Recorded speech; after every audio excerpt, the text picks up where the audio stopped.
Blessings in the name of the Lord Jesus.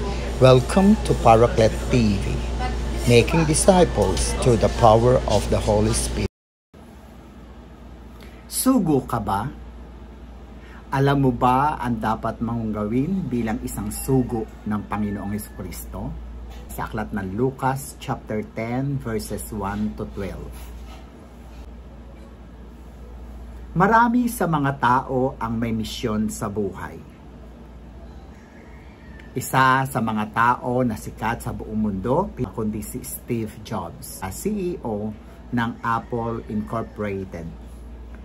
Habang siya ay nagtatravel sa India, nung bago niya simulan ang paggawa ng Apple, ay kanyang naranasan ang napakahirap na buhay doon. Na matulog sa isang abandonadong building, karoon siya na maraming kuto, pati na nagkaroon siya ng sakit, ng pagtatae, pati na mga scabies o sa kanyang gilagid o magisang ngipin niya ay nagkaroon siya ng iba't ibang mga sakit.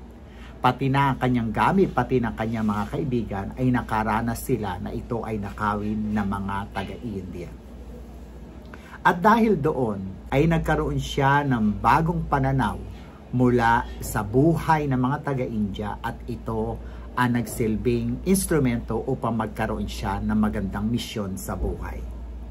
Kaya nga pagbalik niya ay kanyang tinayo ang Apple noong 1976. Dahil doon ay iningganyo niya ang kanyang kaibigan ni si Mark Zuckerberg, isang CEO ng Facebook, upang dumalo din sa India.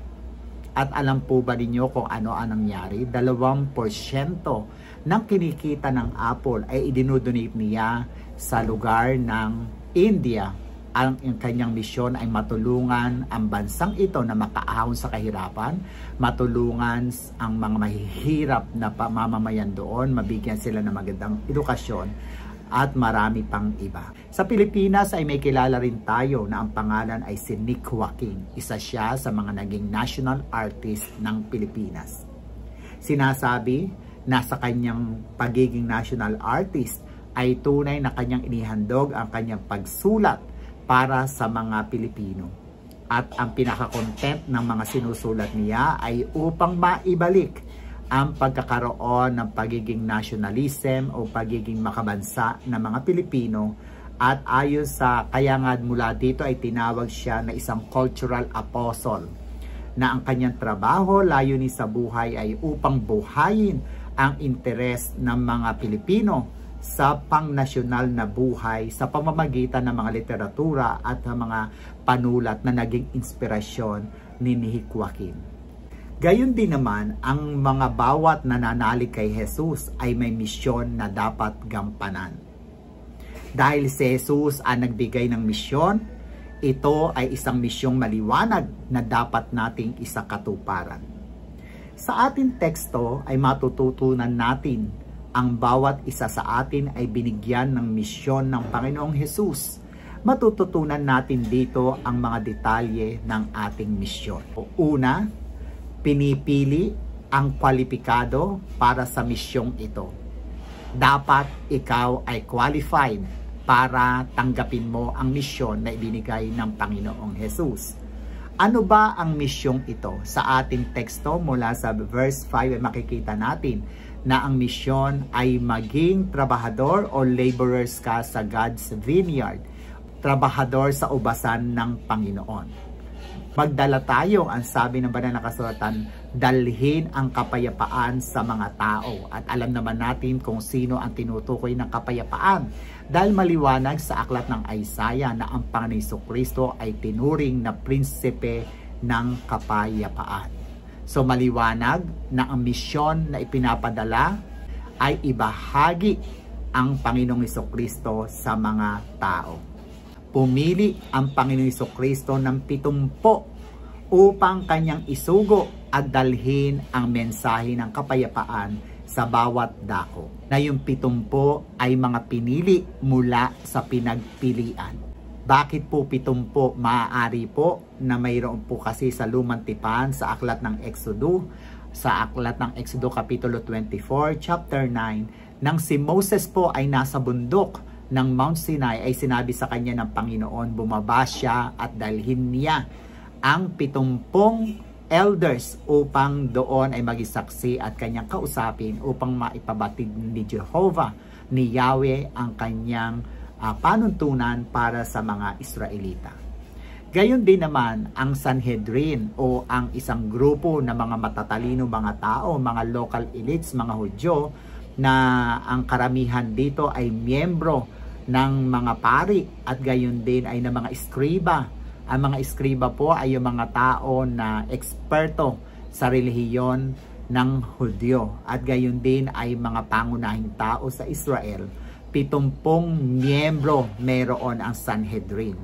Maaring ang 70 ay tunay na numero na pinagpala ng Panginoon. Ipinakita ng Panginoon ang rasyonal o dahilan bakit siya namili ng 70. Dahil ang sabi dito, the harvest is plentiful and the laborers are few.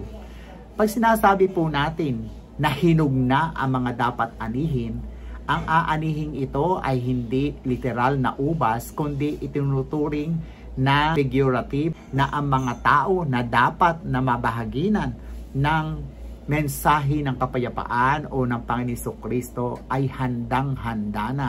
Pangalawa, tayo na po ay nasa mga huling araw.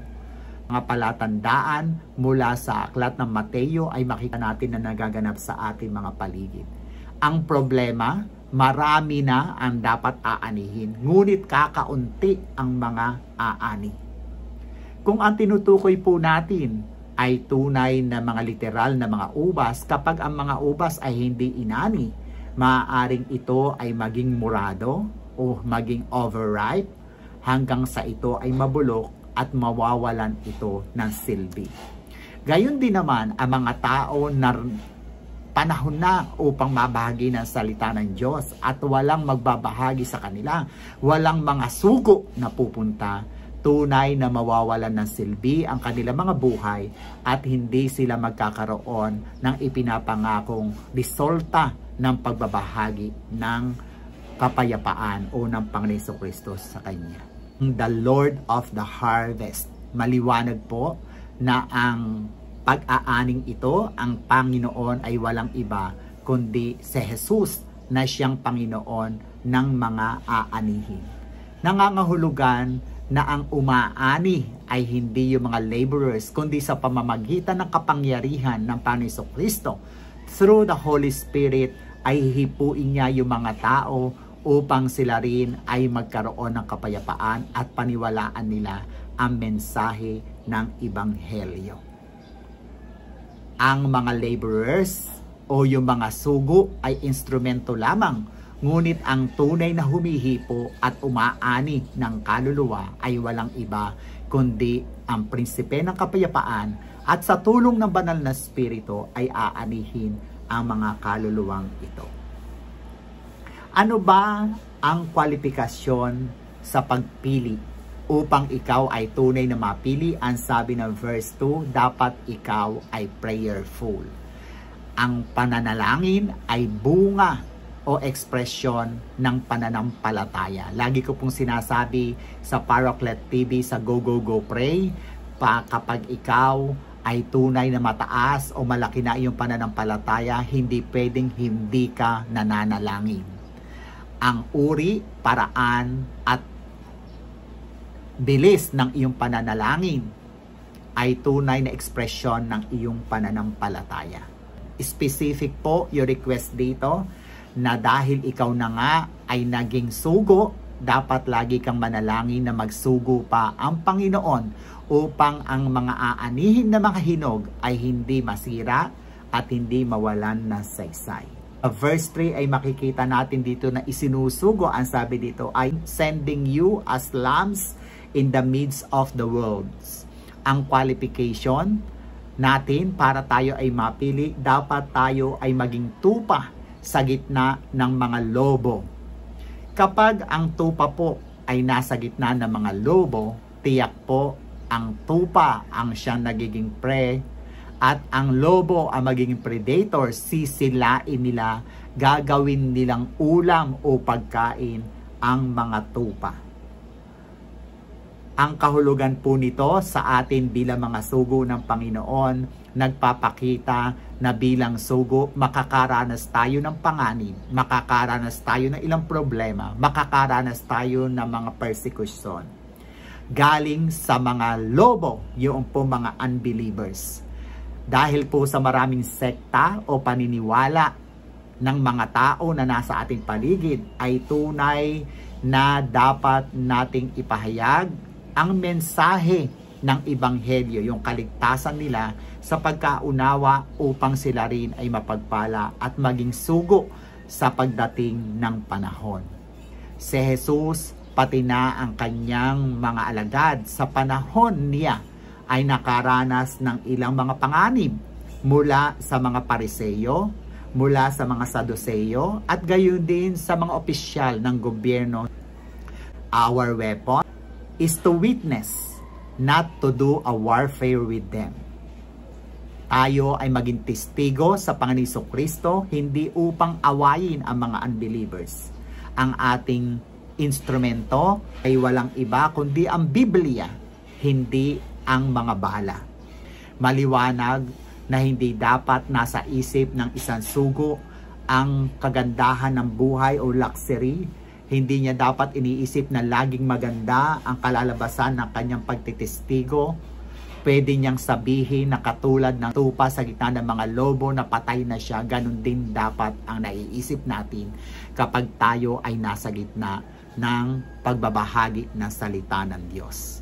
Nakalimutan na natin ang ating mga sarili. Kaya nga ang sabi ng Panginoong Jesucristo, sila na gustong sumunod sa akin, kalimutan ang kanilang sarili. Yung mga gusto natin, yung mga bagay na makapagbibigay sa atin ng ginhawa, yung ating mga expectations, dapat ay nililimot natin, kundi ang ginagawa nating inspirasyon ay yung Panginoong Jesucristo, yung kanyang halimbawa na iniwan, na bagamat mayroong danger, bagamat mayroong mga pagsubok, mayroong mga suliranin tayong maharap, kinakailangan na patuloy tayong magbahagi ng ating Ebanghelyo. Dito rin na makikita natin na kaya tayo tinawag na mga laborers. Katulad ng isang laborers, dapat ay mayroon din tayong mga katangian. Sila ay matapat na nagtatrabaho, sila ay masipag, mapagpasensya, positibo na aani sila ng uba sa takdang panahon. At kahit mainit ang panahon, tunay na trabaho sila ng trabaho. Iyon din ang ninanais ng Panginoong Jesucristo bilang laborers on God's vineyard. Ang sabi ng Lucas 10:27 na mahalin natin ang ating Panginoong Jesucristo, ang Diyos ng buong puso, buong lakas, buong kaluluwa at buong pag-iisip at espiritu. At ito ang dapat nating katangian o karakter dahil tayo ay mga sugo. At kapag ganito ang mangyayari, pati na ipinangako ng Panginoong Jesucristo na sa pamamagitan ng banal na Espiritu, ang mga prutas nito, pati na ang mga regalo niya, mga gifts, ay magagamit natin upang tayo ay maging matagumpay na sugo. Kwalipikado ka ba bilang maging isang sugo? Share Jesus. Subscribe, share Oracle TV. Go, go, go.